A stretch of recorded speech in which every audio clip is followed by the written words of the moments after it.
I thought my family wanted to reconnect on a private yacht. Instead, they tried to drown me and my son to steal everything. And I was sipping stale coffee in my corner office on the 43rd floor when my cell phone lit up with a number I hadn't seen in years. I stared at it for 3 full rings, the skyline of Chicago glowing in twilight behind me, before I finally picked up. The voice on the other end was unmistakable. "Riley," said my mother. Just hearing her crisp, surgically controlled tone snapped me upright like I'd been summoned by a drill sergeant. Diana didn't call to chat. She called for business or to express thinly veiled disappointment in my life. "Your father and I are taking a family trip," she began, as if this were a normal call and not the first time we'd spoken in 11 months. "A cruise. 5 days. We want you and Caleb to come." My mouth went dry, not from emotion, but from pure confusion. "You want me to bring Caleb?" I asked, unable to hide my disbelief. "Raymond wants to see his grandson," she replied, like that made sense, like he hadn't ignored his existence since the day I left my ex-husband. For a few seconds, I couldn't say anything. Raymond never liked my career in finance, never forgave me for refusing to stay under his thumb, and certainly never accepted the fact that I walked out on Victor after a second affair. And now, they were inviting me and my 6-year-old son onto their floating palace? Something stank. I told her I'd think about it, and hung up, still clutching the phone as the last glint of orange dipped behind the skyline. The comm was a lie, and I knew it. When I got home, Caleb was building a Lego spaceship on the rug with his babysitter, his wild brown curls sticking up like he'd been wrestling gravity. "Mom," he shouted, launching himself into my arms before I even shut the door. I hugged him tight, buried my face in his hair, and told him about the boat. "Grandpa has a big boat?" he asked, eyes wide with wonder. "Yup," I said, trying to hide my hesitation. "Would you want to go on it?" He bounced like I'd just offered him candy for breakfast. That night, I lay awake staring at the ceiling, thinking about what the hell could possibly be behind this sudden invitation. Was Raymond dying? Was this a ploy to make amends, or another scheme disguised as an olive branch? 3 days later, we landed in Key Largo. The sun was brutal, the marina packed with tourists, and there she was, Silver Ember, a 60-foot beast of polished white, glowing like a corporate trophy. Standing on the deck, Diana was waving like she hadn't been an emotional glacier since I was 16. Next to her, Raymond looked like retirement magazine cover art. White polo, gold watch, sun-creased face wearing a mask of grandfatherly charm. Ava was there too, in a linen dress with her arms crossed, barely smiling. "Riley," Diana cooed, pulling me into a hug too tight to be genuine. "And Caleb, my goodness, you've grown." Raymond bent slightly to shake Caleb's hand, and for a moment I saw something like real interest in his eyes. But Ava didn't even kneel to greet her nephew. Just gave me a clipped, "Hey sis," like I'd tracked sand in her clean white life. The first night passed without incident. Too smoothly, if I'm honest. Dinner was a catered dream, seafood and champagne under string lights. Raymond actually asked about my job, about some of the funds I'd advised on. Caleb was treated like royalty. Diana even let him steer the boat's wheel for a minute while docked. Ava stayed quiet, mostly watching, always watching. Day 2 was more the same. We cruised past the dry Tortugas, stopped to swim near a reef. Caleb was in heaven. That night, after tucking him in, Raymond knocked on my cabin door. I invited him in, and what followed hit harder than I'd expected. "I'm not well," he said, no preamble. "Doctors gave me under a year." I blinked, waiting for the catch. "And I've been thinking about what happens next. I've made decisions. You and Caleb, you'll be taken care of." I opened my mouth but didn't speak. "Ava's fine," he went on. "The company is hers. But you've always done things your own way. And Caleb deserves more than silence from us." I didn't sleep that night either. I stared out at the Black Sea and tried to make sense of a man who had ignored me for decades, suddenly offering an inheritance. Was he really sick? Was this guilt? Or something else entirely? The next morning, I sat with Caleb watching the sun melt into the water, and that's when Ava joined us. She smiled for the first time in years and brought me coffee. She made small talk, asked about my work, about our home in Lincoln Park, about Caleb's school. But her questions felt rehearsed, timed. And when she asked what Dad had told me the night before, I knew she'd been listening. Just about his health, I lied. She sipped her drink and looked out at the water. Strange, how we've always been pitted against each other, she murmured. I looked at her, unsure where this was headed. You always had the grades, the scholarships, the praise, she went on, her voice syrupy, but her words sharp. And now, maybe the rest too? My skin prickled, but I stayed calm. I chose my own path. Ava, I replied. I never wanted what you had. She didn't answer, just smiled without warmth and walked off. Something was off. Everything was too smooth, too polished. And suddenly I was back in my childhood, hearing compliments that were loaded, gifts that came with strings, smiles that could slice skin. Whatever this was, it wasn't about reconciliation. Something was coming. I could feel it like static under my skin. Later that same day, Ava invited me to sunbathe on the front deck with her, her voice overly sweet and her eyes hidden behind designer sunglasses. I agreed, if only to observe her more closely. Caleb was below deck with Diana, who suddenly seemed obsessed with playing the perfect grandmother. She pulled out coloring books and was teaching him about sailboats like she hadn't spent the last 6 years pretending he didn't exist. I laid out beside Ava under the soft sway of the yacht and tried not to show how tense I was. The ocean sparkled like broken glass, the breeze warm and deceptively calm. You know, Ava said suddenly, breaking our strained silence, we've both been shaped by the same people, but somehow we came out completely different. I didn't answer immediately. I didn't trust her tone or the sudden philosophical turn. I suppose we handled the pressure in different ways.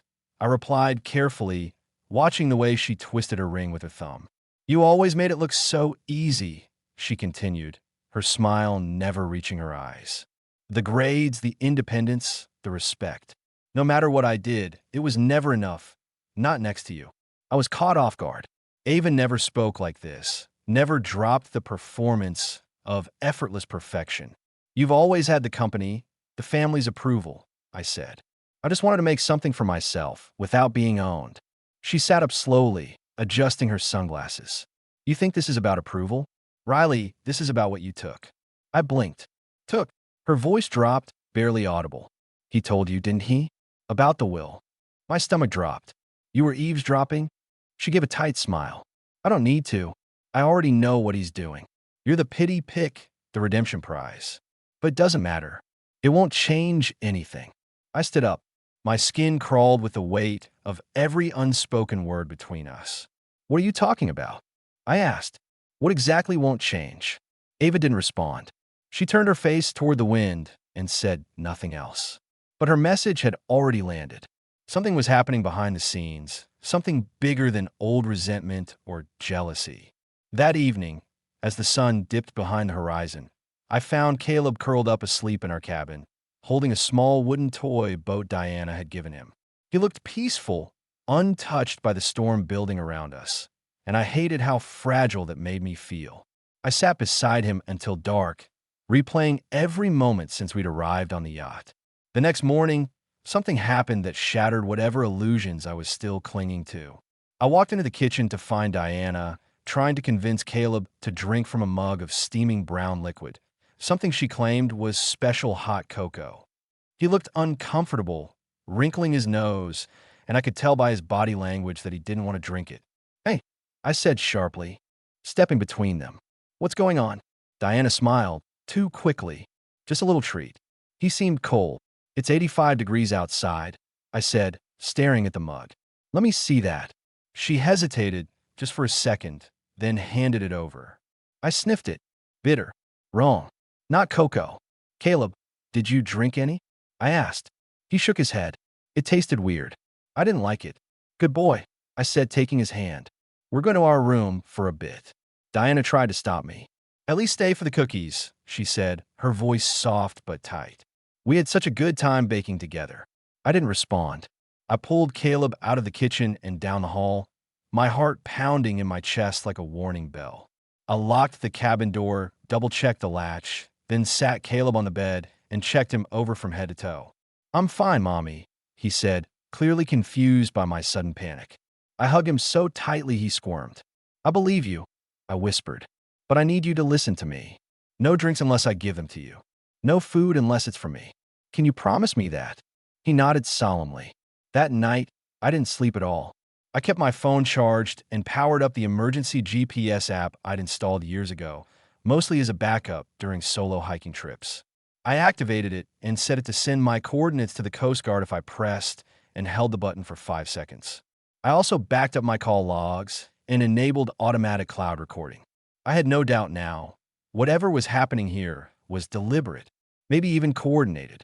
I reviewed every moment, every word, every look. Raymond's sudden generosity, Ava's bitterness, Diana's fake warmth. Nothing added up unless there was something truly rotten beneath the surface.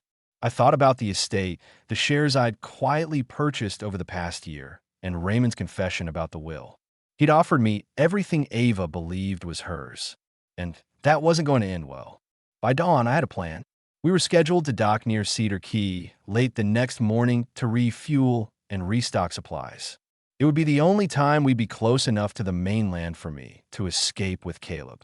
I prepped a waterproof bag with essentials, passports, cash IDs, a dry change of clothes for Caleb, and a sealed pouch for my phone. I wrapped his life vest in a towel and hid it inside the bag. I even practiced how to get him into it quickly, telling him it was a boat game. I didn't tell him the truth, not yet. I couldn't scare him, not when we were so close. At breakfast, I played along. Ava and Diana were all smiles, and Raymond acted like nothing had happened. I sat at the table, hands resting calmly near my lap, phone already recording inside my jacket pocket. "Look, dolphins," Raymond said, pointing toward the port side. Diana stood. "You can see them better from the railing," she said. "Come on, Caleb." I stood up too, instincts flaring. Something about the way they moved, the timing, the casual urgency in their voices wasn't natural. It wasn't right. Ava smiled as she gestured toward the deck's edge. I kept Caleb close, my hand on his shoulder, forcing myself not to tremble. And that's when it happened. As I leaned forward slightly to look at the water, I felt a sharp push. No warning, no hesitation. Cold air rushed past my face as the deck vanished beneath me. Caleb screamed as we tumbled into the sea. When we hit the water, all the sound around me vanished for a second. Just the roar of the splash, the weight of the fall, the scream caught in my throat. The shock of it nearly froze my limbs, but muscle memory kicked in. I gripped Caleb so tightly he let out a muffled cry, but I didn't loosen my hold. My legs kicked automatically, dragging us to the surface. The boat was already pulling away, its white hull gleaming against the rising sun, growing smaller by the second. Not a single person looked overboard. There were no shouts, no alarms, no crew running for life preservers. They hadn't tried to hide it, but they weren't going to act like it happened either. This wasn't a mistake. They wanted us gone and buried by the sea. I twisted around, searching for anything that could keep us afloat. Miraculously, or maybe intentionally, a small life ring had hit the water a few seconds after we did. Whether one of them tossed it to fake an accident or by pure coincidence, I didn't care. I pushed Caleb onto it, holding his arms across it tightly, and kicked furiously to stay level with him. He was crying, trying to ask what happened, but I didn't let him speak. "We're okay," I said through chattering teeth. "Don't let go. Do not let go, Caleb." My waterproof phone was in the small sealed pouch around my neck. I pressed the beacon button as firmly as I could, holding it down until it buzzed. It blinked once, then again. A signal had gone out. The Coast Guard would see it. Now we just had to stay alive long enough to be found. The water was warm, which saved us. It wasn't freezing like it would have been in spring. But warm water only helped so much when your muscles were locking up from exhaustion and your head was pounding from trying to keep a child calm in open sea. I alternated between holding Caleb's legs on the ring and treading water, whispering to him that everything would be fine, that help was coming. It had only been 15 minutes since the fall, but it felt like hours. The yacht had disappeared entirely now. No backup boats, no flares, not even a shred of fabric floating in the water. I was shaking, not from fear, but from the realization that if something happened to me, he'd be alone out here. Time slipped past in broken chunks. I kept my eyes on the horizon, hoping to see a helicopter or even a fishing boat, anything. At one point, I started to hallucinate a shape in the sky, but it was just a seabird circling above us, disinterested. Caleb drifted between panic and exhaustion, sometimes asking why Grandma would push us, sometimes just closing his eyes and going quiet. I kept touching his back to make sure he was breathing, talking to keep myself awake. "You're doing amazing," I whispered. "You're so strong. Just a little longer, baby." Then, finally, something changed. A rumble rolled across the sky, low at first, then louder. I lifted my head and saw it. A helicopter, still distant but unmistakable. I screamed. I waved with one hand and nearly lost my grip on Caleb, so I stopped. I reached for my phone again and triggered the beacon twice in a row. A flash of light from above. They'd seen us. They circled once, then came closer. The downforce from the blades hit the water like fists, whipping up a frenzy of spray.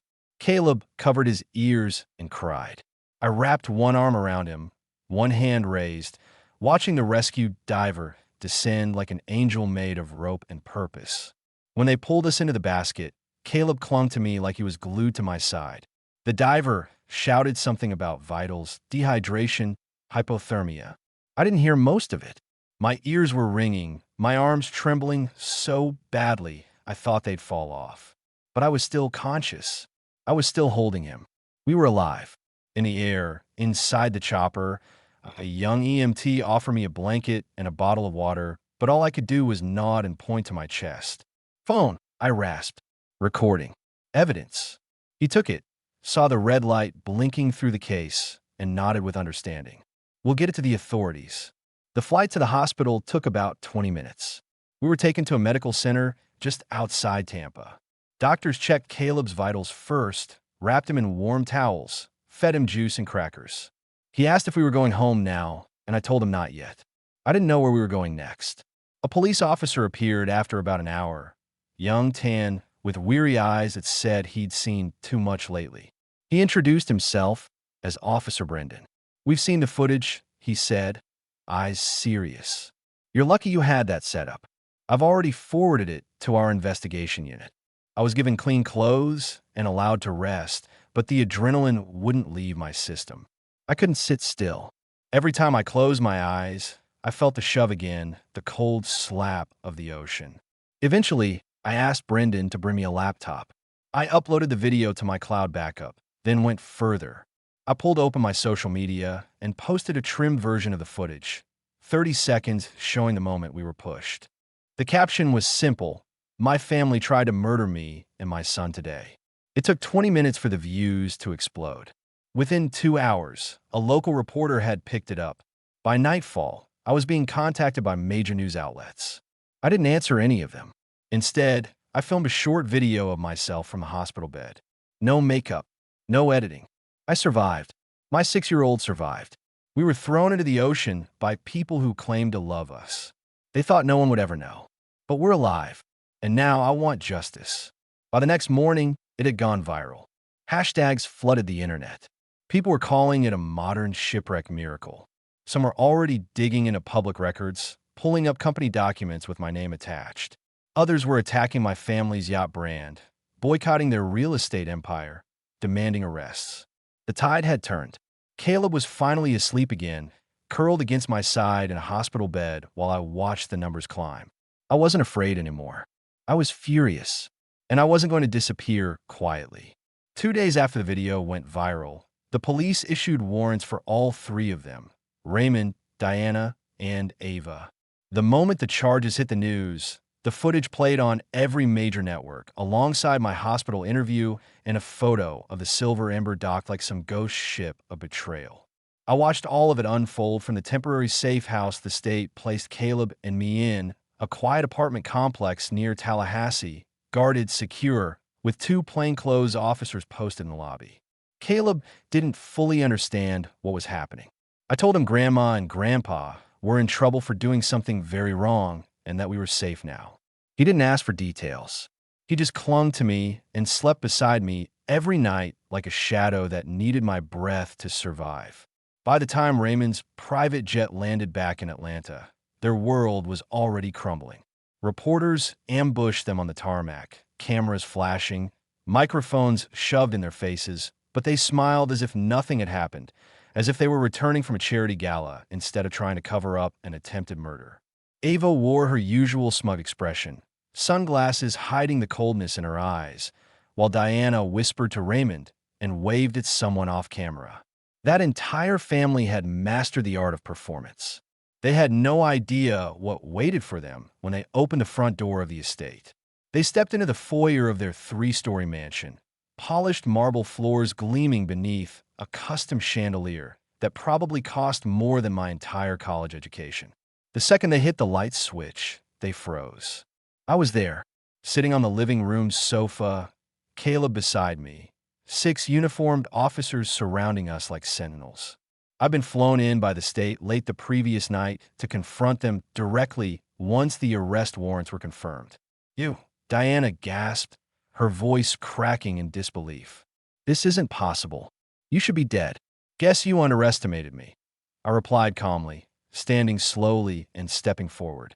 Ava's mouth parted slightly, and Raymond just blinked, stunned into silence for the first time in his life. The officers moved in immediately. "Raymond, Diana, Ava," said one, reading from a sheet of paper, "you are all under arrest for conspiracy to commit murder, attempted homicide, and child endangerment." Raymond tried to argue. "We were at sea. There's no proof. This is a mistake."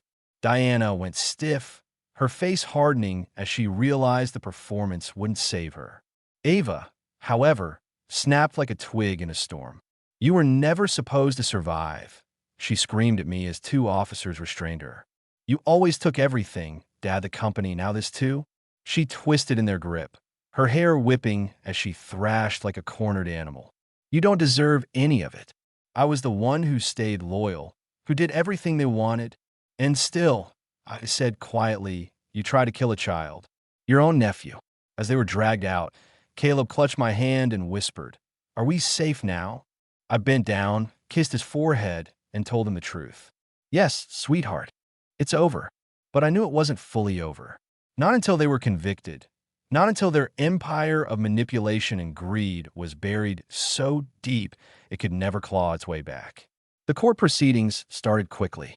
Given the visibility and public pressure, the trial was scheduled just 4 months later. During those months, I testified to everything: my childhood, their history of control, the manipulation surrounding the cruise, and the moments on that deck when they tried to erase us from their world. The most explosive moment came when the prosecution revealed financial records showing Raymond's illness was entirely fabricated. The diagnosis was nothing but an internal memo sent to a private doctor who happened to be a longtime friend of the family.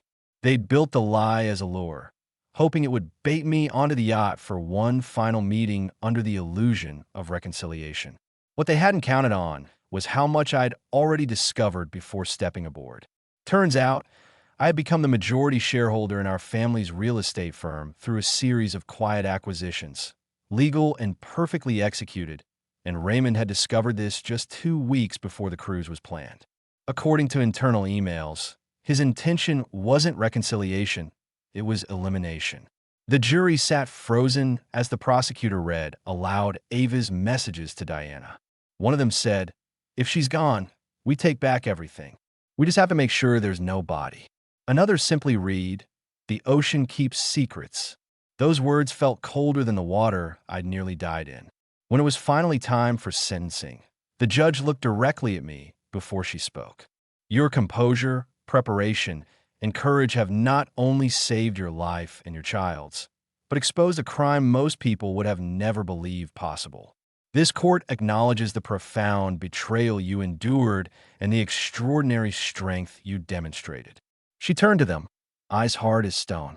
"Raymond, Diana, and Ava, you are each sentenced to 25 years in federal prison without possibility of parole." Ava wailed, collapsing against the defense table.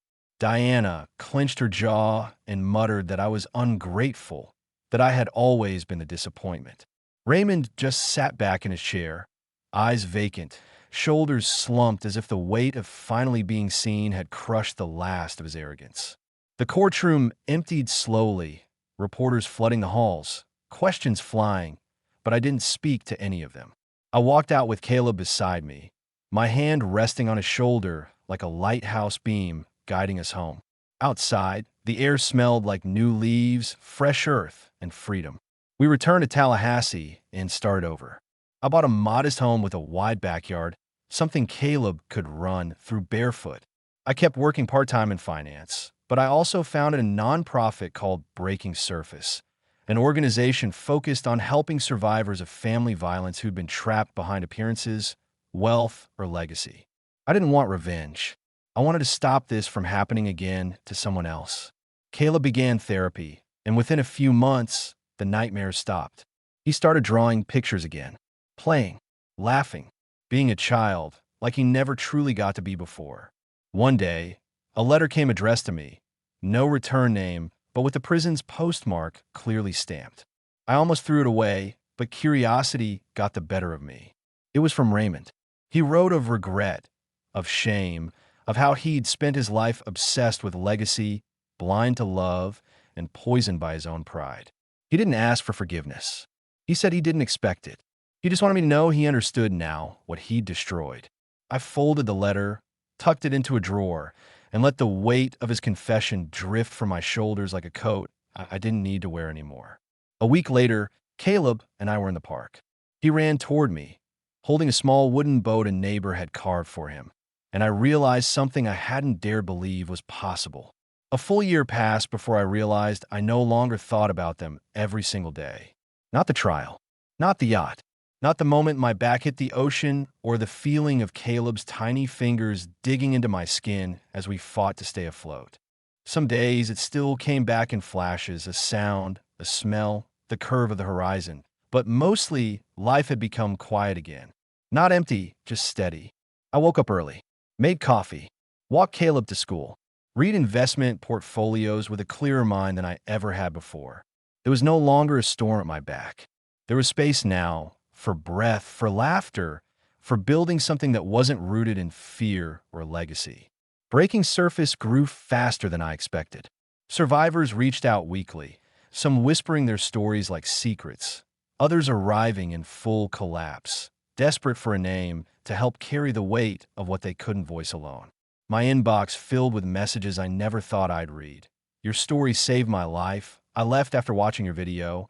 I recorded everything like you did, and now he's in jail. I didn't respond to all of them, but I read every single word. It anchored me. It reminded me that what we went through wasn't for nothing. Caleb still asked questions sometimes. Not about the water or the fall, but about the people. You want to know why Grandma would do something like that? Why someone would choose anger over love? I never had the perfect answer. I always told him the truth. Sometimes people love power more than people. But that didn't mean we had to live afraid of it. He understood more than most kids his age. He was 7 now, taller, still all curls and curiosity, but steadier too, like someone who had looked into darkness and come back holding flashlight. One night after dinner, he asked me if we could visit the coast again. Not the same one, but a different beach, a new place.